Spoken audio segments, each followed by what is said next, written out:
Assalamualaikum warahmatullahi wabarakatuh. Selamat pagi teman-teman semua. Salam sejahtera bagi kita semua. Semoga kita dalam kondisi sehat dan tidak kurang suatu apapun. Di sini kami dari kelompok 8 ingin mempresentasikan materi kami yang bertemakan Perfect Competition atau pasar persaingan sempurna. Sebelum kita masuk ke materi, saya dan teman-teman mengucapkan terima kasih banyak kepada dosen pengampu dari mata kuliah Mikroekonomi 1, yaitu Pak Bambang Suprayitno dan Ibu Daru Wahyuni, yang sudah memberikan kesempatan kepada kami untuk dapat memaparkan materi tentang Perfect Competition. Sebelumnya, saya akan memperkenalkan diri dan juga teman-teman saya. Yang pertama, ada saya sendiri, Anugrah Tuti Mardila Ayu Duritia, dengan NIM 2180 Yang kedua ada Jaka Tri Pamungkas dengan NIM 2180. Yang ketiga ada Nilam Nur Afifah dengan NIM 2180. Yang keempat ada Noviulina Megantari dengan NIM 2180. Dan yang terakhir ada Reynanda Fahmi Oktavian dengan NIM 2180.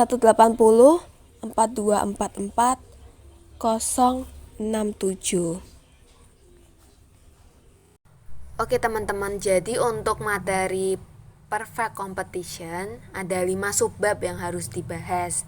Untuk subbab yang pertama adalah price tagging. Deskripsi singkat dari price tagging itu sendiri adalah perusahaan persaingan sempurna adalah penerima harga, yang berarti bahwa ia harus menerima harga equilibrium di mana ia menjual barang. Jika sebuah perusahaan persaingan sempurna mencoba untuk membebankan bahkan sejumlah kecil lebih dari harga pasar, ia tidak akan dapat melakukan penjualan. Nah, untuk materi price tagging akan saya sendiri sampaikan, yaitu Anugrah Tuti Mardila Ayu Duritia dengan NIM akhir 036. Kemudian subbab yang kedua ada marginal revenue curve atau kurva pendapatan marginal.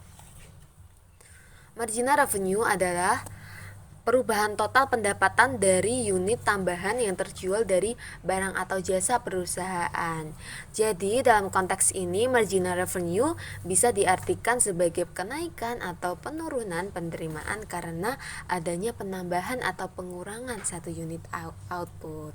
Jadi materi marginal revenue curve akan dijelaskan oleh teman saya Noviulina Megantari dengan NIM akhir 061. Kemudian subbab yang ketiga ada demand and supply curve for perfectly competitive. Jadi ini akan membahas dua ya teman-teman, ada demand dan supply. Demand itu artinya permintaan dan supply artinya penawaran. Nah, materi demand and supply curve for perfectly competitive akan dijelaskan oleh teman saya Nilam Nur Afifah dengan NIM akhir 055. Kemudian materi yang keempat ada long run equilibrium. Jadi di mana semua jumlah input atau sumber daya dapat disesuaikan termasuk modal. Asumsinya dalam jangka panjang dipengaruhi oleh kondisi. Materi long run equilibrium akan dijelaskan oleh teman saya Reynanda Fahmi Oktavian dengan NIM akhir 067. Kemudian materi yang terakhir itu ada constant cost, increasing cost, and decreasing. Jadi ada 3 komponen yang dibahas. Yang pertama ada constant cost, adalah di mana harga input tidak berubah ketika output industri berubah. Kemudian yang kedua ada increasing cost, itu di mana sebuah industri yang mengalami peningkatan biaya rata-rata. Kemudian yang terakhir ada decreasing cost industri, adalah mengacu kenapa industri yang mengalami penurunan biaya rata-rata.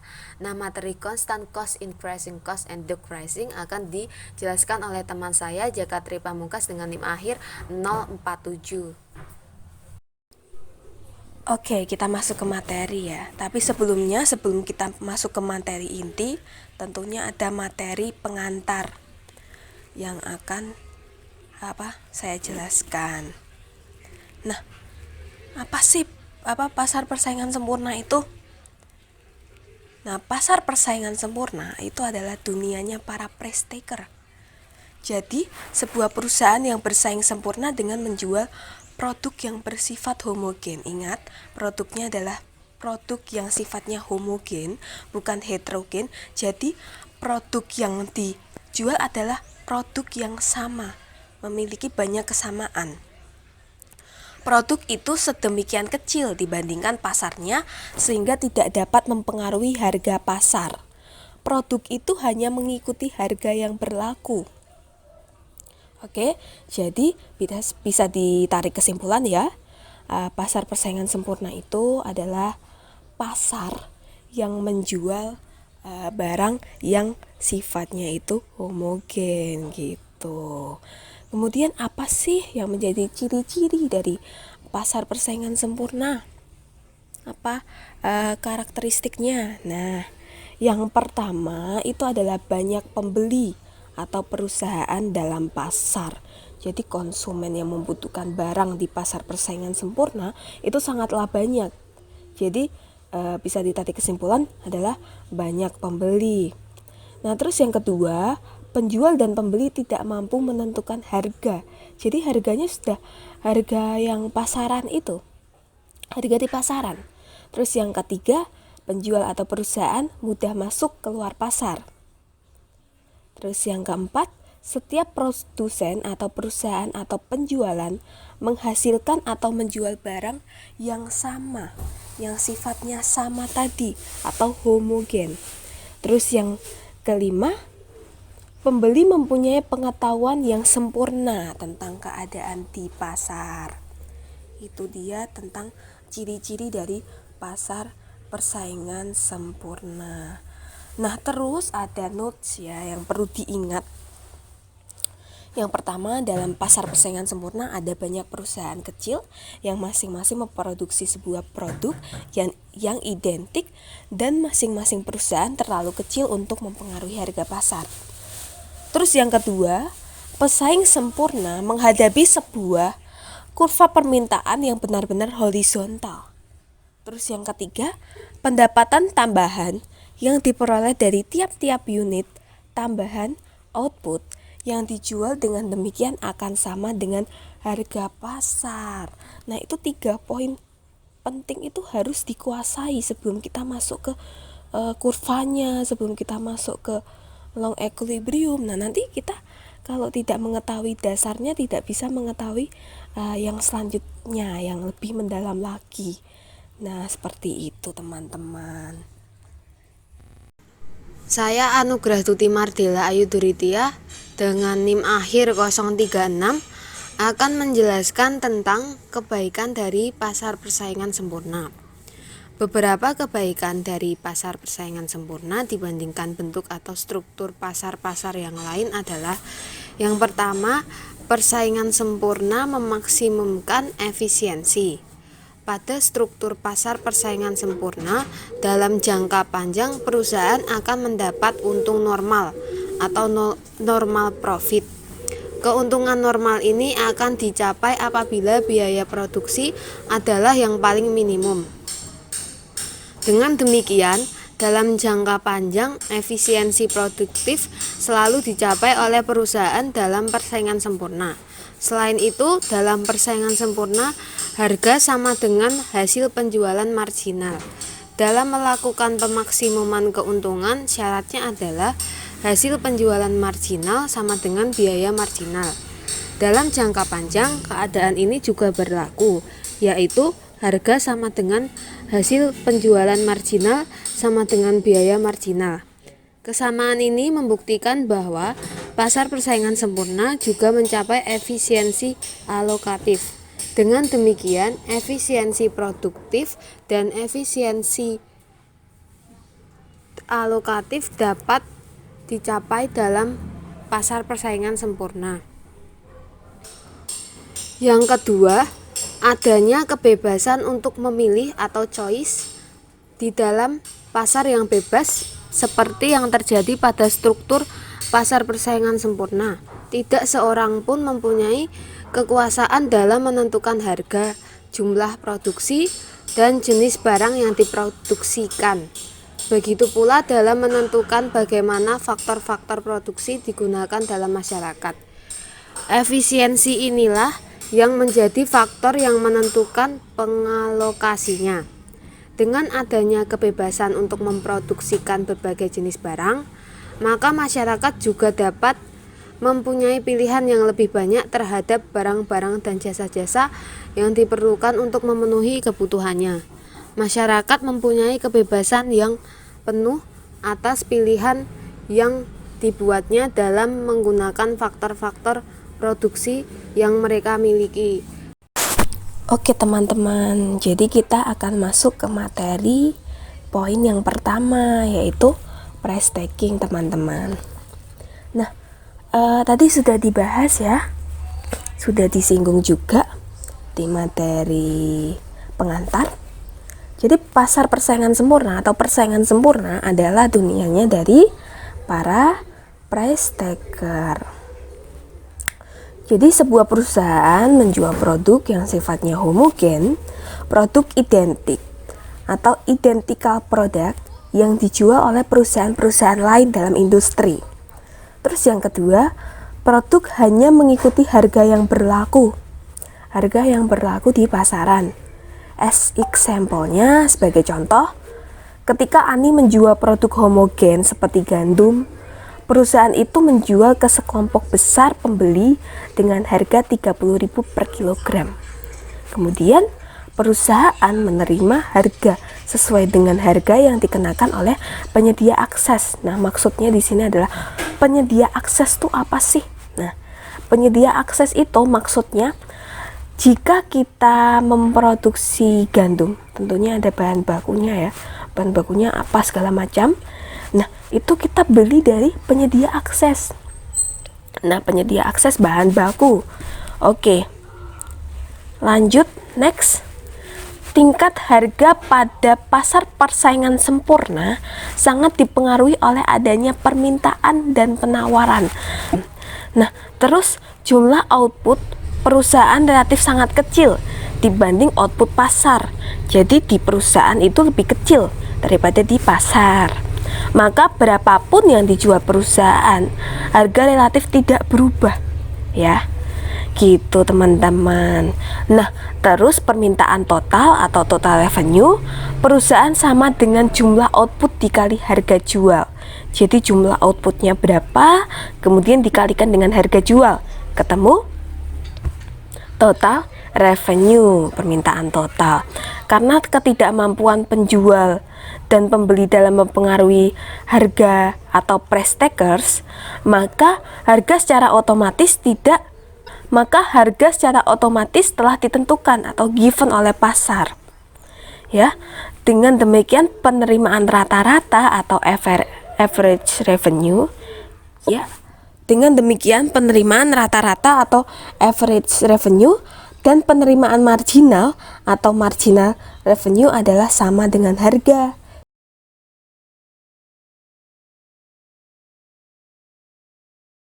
Saya Noviulina Megantari dengan NIM 21804244061 akan melanjutkan materi yang sebelumnya telah dijelaskan oleh Anugrah Duti Mardela. Marginal revenue adalah perubahan total pendapatan dari unit tambahan yang terjual dari barang atau jasa perusahaan. Jadi, marginal revenue bisa diartikan sebagai kenaikan atau penurunan penerimaan karena adanya penambahan atau pengurangan satu unit output. Kurva marginal revenue akan menunjukkan seberapa banyak yang akan perusahaan dapatkan dengan menaikkan output sebesar 1 unit pada setiap output yang dihasilkan. Jadi, untuk menghitung marginal revenue bisa melakukan dengan membagi perubahan total revenue dengan perubahan total barang yang dijual. Seperti yang tertera, rumusnya marginal revenue sama dengan delta TR dibagi dengan delta Q, yang mana marginal revenue itu adalah angka marginal revenue dan TR adalah total revenue serta Q yaitu quantity, maksudnya itu jumlah barang. Pada pembagian pertama dari turunan ini adalah positif, karena ketika kuantitas yang dijual meningkat, maka pendapatan total meningkat sebesar harga unit tambahan yang dijual. Suku kedua turunannya negatif, karena untuk menaikkan kuantitas harga per unit harus turun, dikalikan dengan jumlah unit Q. Ini mengukur total kerugian pendapatan karena harga yang lebih rendah. Untuk lebih jelasnya, bagaimana cara menghitung marginal revenue? Yang pertama, hitung total pendapatan. Jadi, untuk menentukan pendapatan marginal untuk bisnis, Anda dapat menentukan angka ini dengan mengalihkan harga per produk saat ini dengan jumlah produk yang terjual saat ini. Jadi harga saat ini dikali penjualan saat ini, lalu dijumlah. Nah, jumlahnya ini yang menghasilkan total pendapatan. Yang kedua, lakukan analisis pasar. Jadi, langkah selanjutnya dalam menghitung pendapatan marginal adalah melakukan analisis pasar yang akan memberikan wawasan tentang harga alternatif yang lebih rendah, serta jumlah alternatif produk yang dijual pada harga tersebut. Jadi itu kan jika harganya lebih rendah, maka peminatnya juga pasti akan banyak. Yang ketiga, hitung pendapatan alternatif. Jadi setelah Anda menganalisis pasar dan menentukan harga alternatif dan jumlah alternatif produk yang dijual, Anda dapat menggunakan angka-angka ini untuk menghitung pendapatan alternatif. Jumlah ini sama dengan harga alternatif dikalikan dengan jumlah alternatif produk yang dijual. Jadi, harga alternatif dikali penjualan alternatif lalu dijumlahkan. Nah, jumlahnya ini yang akan menghasilkan pendapatan alternatif. Yang keempat, terapkan rumus marginal revenue-nya. Dengan menggunakan pendapatan alternatif dan pendapatan total, Anda sekarang akan menghitung biaya marginal. Persamaannya adalah pendapatan alternatif dikurangi pendapatan asli dibagi dengan produk alternatif yang terjual dikurangi produk saat ini yang terjual. Jadi itu biar lebih jelasnya itu kayak pendapatan marginal sama dengan perubahan pendapatan dibagi perubahan kuantitas, atau pendapatan marginal sama dengan pendapatan saat ini dikurang dengan pendapatan awal atau dibagi kuantitas produk saat ini dikurangi kuantitas produk awal. Dan yang terakhir ada analisis data. Dapat menggunakannya untuk menganalisis catatan keuangan yang dihasilkan oleh perusahaan Anda dan penjualannya. Sebab yang selanjutnya akan kita bahas dalam pasar persaingan sempurna adalah demand and supply curve for perfect competitive, atau bisa disebut juga dengan permintaan dan penawaran dalam pasar persaingan sempurna. Permintaan dan penawaran merupakan hal yang tidak pernah lepas dari kehidupan kita sehari-hari. Hampir di segala transaksi ekonomi melibatkan adanya permintaan dan penawaran. Hal ini berarti keduanya memiliki peran yang penting dalam aspek perekonomian. Berbicara mengenai permintaan dan penawaran, dalam arti teori permintaan dan penawaran itu menggambarkan hubungan-hubungan di antara pasar dengan calon pembeli dan penjual untuk suatu barang. Model penawaran dan permintaan digunakan untuk menentukan harga dan kuantitas harga jual di pasar. Maka dari itu, mari kita mempelajari tentang pengertian permintaan dan pengertian penawaran. Yang pertama, kita membahas tentang permintaan. Permintaan dan penawaran dalam ilmu ekonomi merupakan suatu penggambaran atas hubungan-hubungan di pasar antara para calon pembeli dan penjual terhadap suatu barang. Permintaan adalah jumlah barang dan jasa yang diminta oleh pembeli pada berbagai kemungkinan, tingkat harga, dan dalam waktu tertentu, serta faktor-faktor lain diasumsikan tetap atau ceteris paribus, atau juga permintaan diartikan sebagai jumlah barang dan jasa yang diminta oleh konsumen pada berbagai tingkat harga dan pada situasi tertentu. Dalam hal ini, teori permintaan menjelaskan sifat hubungan antara jumlah barang yang diminta atau dibeli oleh masyarakat dengan berbagai faktor yang mempengaruhinya. Permintaan seseorang atau sebuah masyarakat dipengaruhi oleh berbagai macam faktor. Sebagai contohnya, ketika seseorang hendak membeli sebuah rumah, di samping harga rumah, ia biasanya akan mempertimbangkan lingkungan sosial, di mana rumah tersebut berada dekat dengan jarak rumah tersebut dari tempat-tempat pelayanan masyarakat, seperti angkutan umum, supermarket, sekolah, pasar, dan fasilitas umum lain sebagainya. Yang secara umum, para ekonom telah menentukan beberapa faktor terpenting yang biasanya akan mempengaruhi permintaan. Yang kedua, kita akan membahas tentang pengertian penawaran. Penawaran adalah jumlah barang dan jasa yang ditawarkan oleh produsen pada berbagai tingkat harga dan faktor-faktor lain yang diasumsikan tetap atau ceteris paribus, atau juga sebagai penawaran diartikan sebagai jumlah barang dan jasa yang ditawarkan oleh produsen pada berbagai tingkat harga tertentu.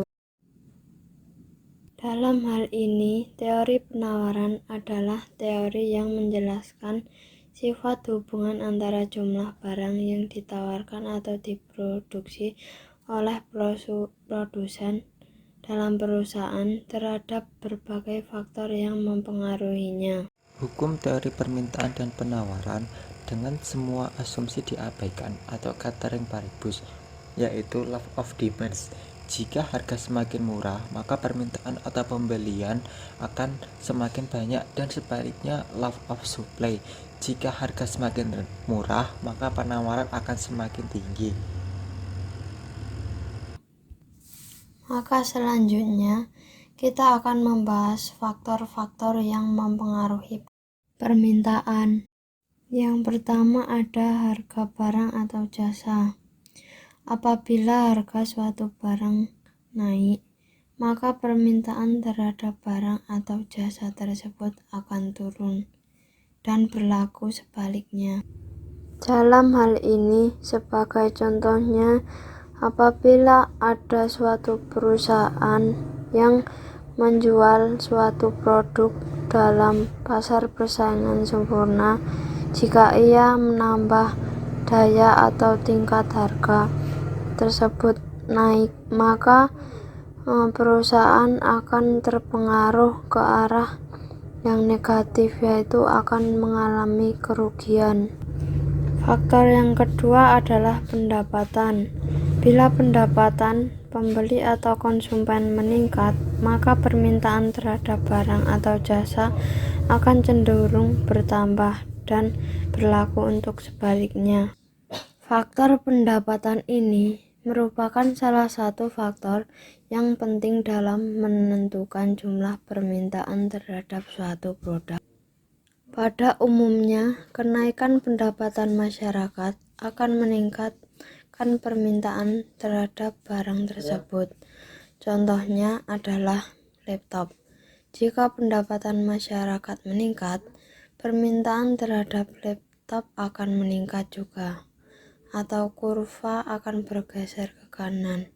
Meskipun harga laptop tidak berubah, namun jika jenis barang adalah barang inferior, peningkatan pendapatan masyarakat cenderung akan menyebabkan penurunan permintaan terhadap barang tersebut.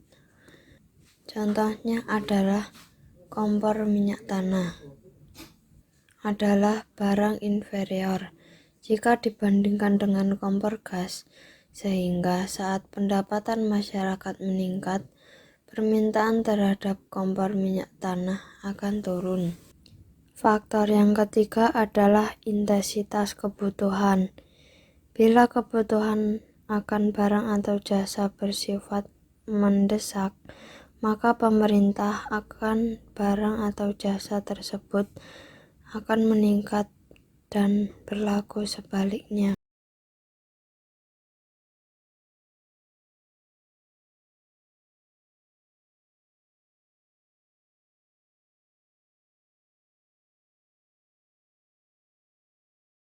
Asumsi dalam kebutuhan mendesak bisa dicontohkan sebagai masker. Pada saat terjadi kasus penyebaran penularan virus COVID, maka penjualan masker atau barang yang terpenting untuk mencegah virus corona itu tersebut tersebar luas, maka kebutuhan akan masker tersebut dapat meningkat. Faktor keempat yang mempengaruhi permintaan adalah selera. Bila selera konsumen pada suatu barang atau jasa sedang naik, maka permintaan terhadap barang atau jasa tersebut akan meningkat. Dalam hal ini, selera juga dikategorikan sebagai barang yang sedang dibicarakan atau diperhatikan maupun dikenakan yang dimanfaatkan oleh banyak masyarakat pada saat tertentu. Faktor yang kelima adalah jumlah penduduk. Jumlah penduduk semakin banyak, maka permintaan akan terus bertambah. Asumsinya, dalam pendapatan nasional kita semakin bertambah tahun, maka semakin lama juga akan peningkatan jumlah penduduk meningkat. Hal ini akan berpengaruh pada permintaan terhadap barang ataupun jasa. Faktor keenam adalah perkiraan terhadap harga pada masa yang akan datang. Artinya, bila diperkirakan harga akan naik pada masa yang akan datang, maka konsumen akan dapat cepat bertambah permintaannya sebelum harga betul-betul menjadi naik, dan berlaku sebaliknya. Yang pada saat ini contohnya adalah minyak. Para perusahaan mencoba strategi dalam penjualan minyak pada saat ini, yaitu dengan cara menyimpan suatu produk atau minyak tersebut ke dalam perusahaan, lalu menjualnya secara dengan skala besar-besaran melalui suatu strategi pasar. Faktor yang ketujuh adalah harga barang lain. Harga barang lain ini dapat mempengaruhi permintaan suatu pasar. Harga barang lain ini terdiri atas dua jenis barang, yaitu barang substitusi dan barang komplementer. Barang substitusi, bila harga barang substitusi turun, maka permintaan terhadap barang yang digantikan akan turun, karena orang akan beralih membeli barang substitusi. Barang substitusi itu sendiri memiliki arti barang pemuas atau kebutuhan yang dapat menggantikan peran benda pemuas kebutuhan lainnya dalam arti atau fungsi yang sama. Contoh barang substitusi yaitu mie dan nasi, jagung dengan singkong, laptop dengan komputer, buku dengan gadget, kursi dengan tikar, maupun sepeda dengan motor. Yang kedua, barang komplementer. Misalnya bensin adalah barang komplementer bagi pesepeda motor. Bila harga bensin naik, maka permintaan terhadap sepeda motor akan turun. Begitu juga dengan sebaliknya. Jika harga bensin turun, maka permintaan barang terhadap sepeda motor akan naik. Faktor yang kedelapan adalah promosi. Bila promosi terhadap suatu barang atau jasa dilakukan secara gencar atau cepat dan menarik, maka permintaan terhadap barang atau jasa akan meningkat, dan berlaku untuk sebaliknya. Sebagai contohnya adalah harga minyak yang saat ini sedang melonjak. Jika diadakan promosi terhadap harga minyak, maka para konsumen akan berbondong-bondong untuk meningkatkan permintaan dalam suatu produk dalam perusahaan atau pasar tersebut. Faktor yang selanjutnya yang akan kita bahas adalah faktor-faktor yang mempengaruhi penawaran. Yang pertama adalah harga barang itu sendiri. Artinya, apabila harga barang yang ditawarkan mengalami kenaikan, maka jumlah barang yang akan ditawarkan juga akan meningkat, dan berlaku sebaliknya. Dalam hal ini, sifat hubungan antara harga dan jumlah barang yang ditawarkan adalah kebalikan dari sifat hubungan antara harga dan jumlah barang yang diminta. Faktor kedua yang mempengaruhi penawaran adalah jumlah penjual atau produsen.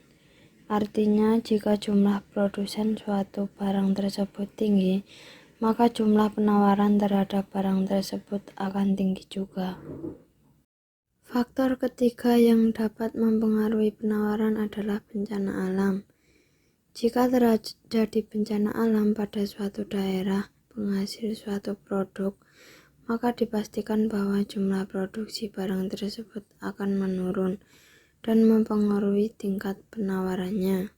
Sebagai contohnya adalah jika suatu perusahaan dalam produk tersebut adalah buku, maka jika terjadi kebakaran buku tersebut, maka jumlah produk yang dihasilkan dalam perusahaan tersebut akan menurun. Faktor keempat yang dapat mempengaruhi penawaran adalah harga barang lain. Apabila harga suatu barang meningkat, maka penawaran terhadap barang pengganti akan mengalami peningkatan, karena penjual akan menawarkan barang pengganti sebagai alternatif barang utama yang mengalami kenaikan. Asumsinya adalah fungsi dari barang itu adalah sebagai alternatif atau barang utama yang dapat menggantikan fungsi yang sama pada barang kedua. Faktor kelima adalah biaya produksi.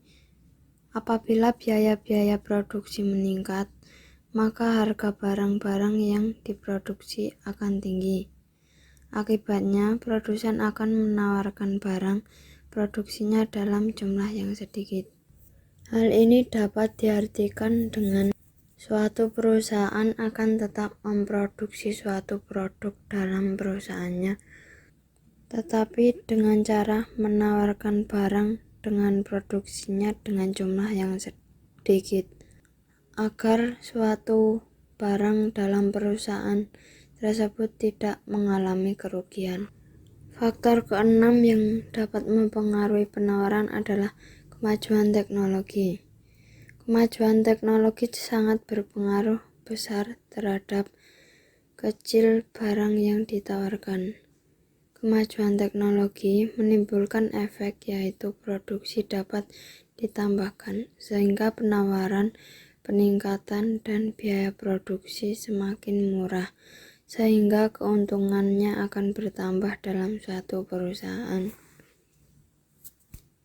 Dalam hal ini, kemajuan teknologi sangat berpengaruh penting bagi kinerja atau efisiensi waktu dalam suatu perusahaan dalam memproduksi suatu barang. Maka dapat disimpulkan, kemajuan teknologi sangat berpengaruh penting dalam kemajuan suatu perusahaan. Faktor yang ketujuh adalah pajak. Jika pajak suatu barang tinggi, maka permintaan akan berkurangnya barang tersebut dalam penawaran akan berkurang. Hal ini memiliki arti pajak adalah sebagai suatu tuntutan yang mempengaruhi pasar dalam penurunan kebutuhan konsumen. Faktor ke-8 yang dapat mempengaruhi penawaran adalah perkiraan harga di masa depan. Jika perusahaan memperkirakan harga barang jasa baik sedangkan menghasilkan masyarakat tetap, maka perusahaan akan menurunkan jumlah barang dan jasa yang ditawarkan. Dalam hal ini dapat dicontohkan sebagai kondisi saat pandemi tahun 2021 dengan tahun 2022, di mana penyebaran kasus COVID-19 semakin menurun, maka permintaan akan penggunaan masker akan menurun pula. Maka jumlah barang yang ditawarkan juga akan ikut menurun. Dalam teori permintaan dan penawaran, pasar persaingan sempurna, adapun hukum teori permintaan dan penawaran dengan semua asumsi diabaikan atau juga disebut dengan ceteris paribus. Yang pertama ada law of demand, artinya jika harga semakin murah, maka permintaan atau pembeli akan semakin banyak, dan berlaku sebaliknya. Yang kedua ada law of supply, artinya jika harga semakin rendah, murah, maka penawaran akan semakin sedikit, dan begitu berlaku untuk sebaliknya juga. Selanjutnya ada fungsi permintaan yang dirumuskan sebagai QD sama dengan FP, atau permintaan sama dengan faktor dikali harga yang mempengaruhi dalam permintaan pasar. Dan fungsi penawaran dirumuskan sebagai QS sama dengan FP, artinya penawaran sama dengan faktor dikali harga yang mempengaruhi dalam penawaran pasar. Selanjutnya ada kurva permintaan dan penawaran. Pada kurva industri atau pasar yang digambarkan pada gambar A, yaitu dipengaruhi oleh banyaknya permintaan dan pasokan.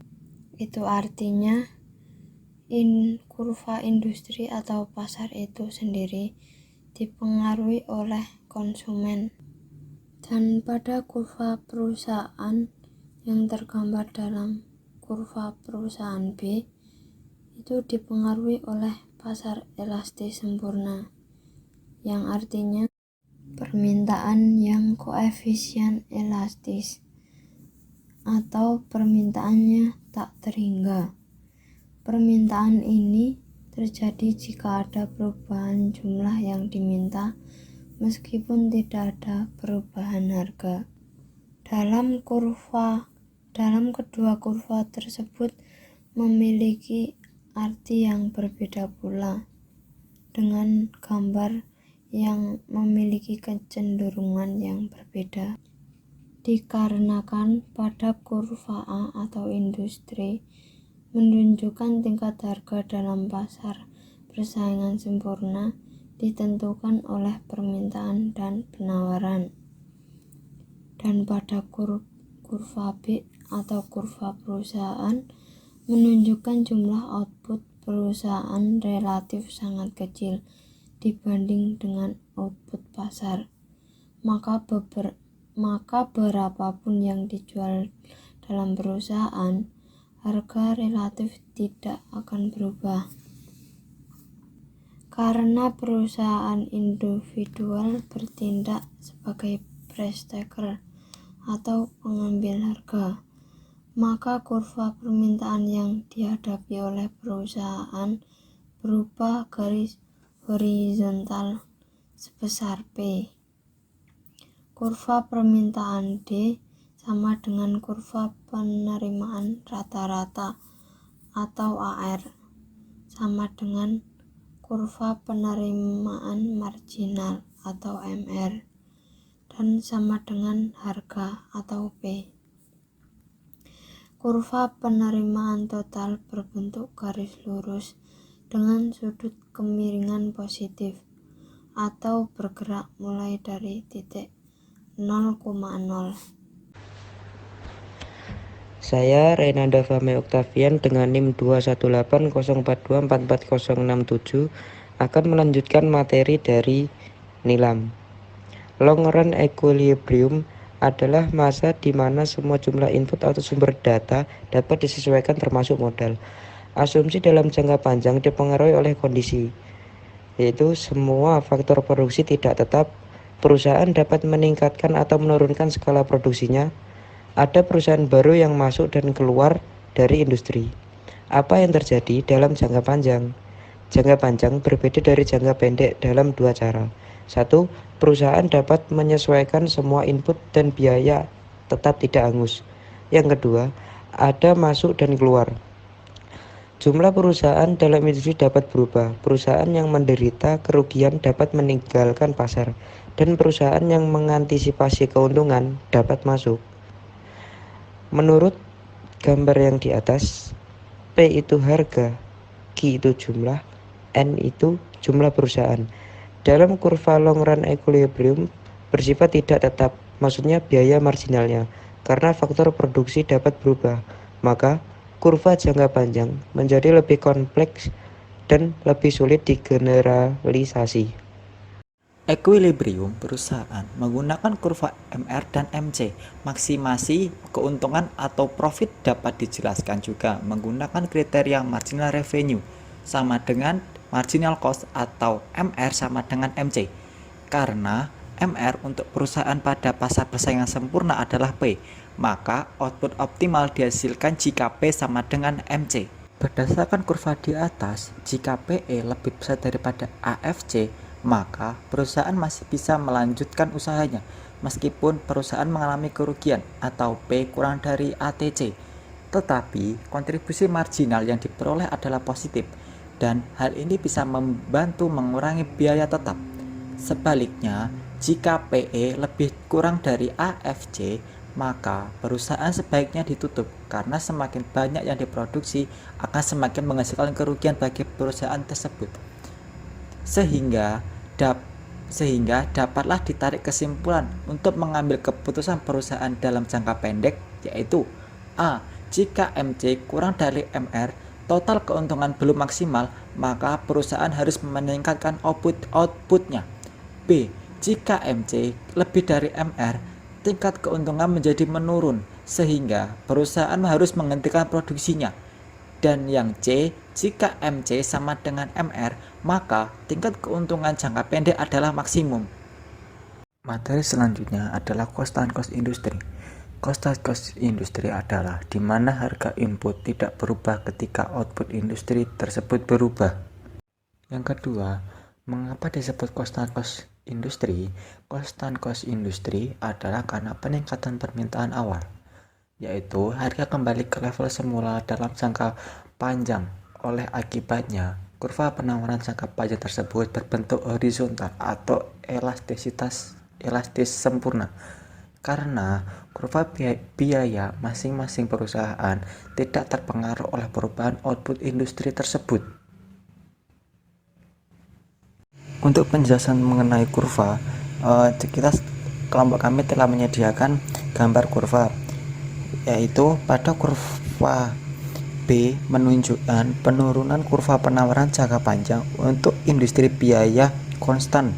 Diasumsikan bahwa industri awalnya berada pada equilibrium jangka panjang di perpotongan kurva permintaan pasar D1 dan kurva penawaran S1 pada bagian kurva B.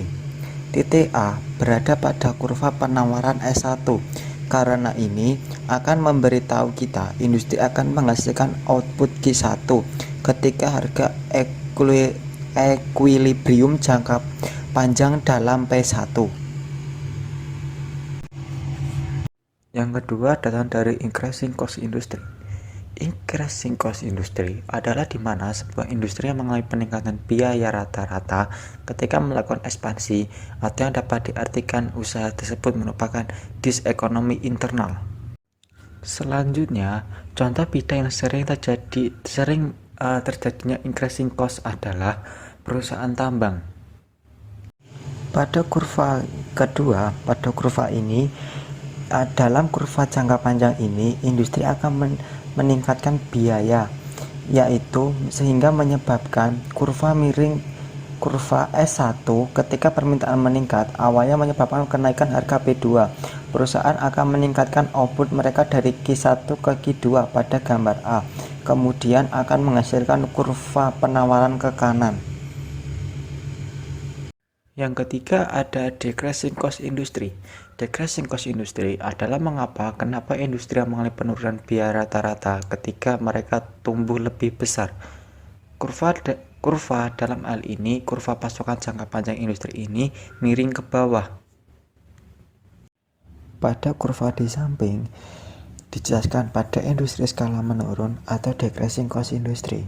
Maksudnya perusahaan-perusahaan lain ke dalam industri justru menurunkan jumlah faktor industri karena efisiensi skala besar atau large skala ekonomi. Akibatnya struktur biaya jadi murah dan meningkatnya permintaan dari D1 ke D2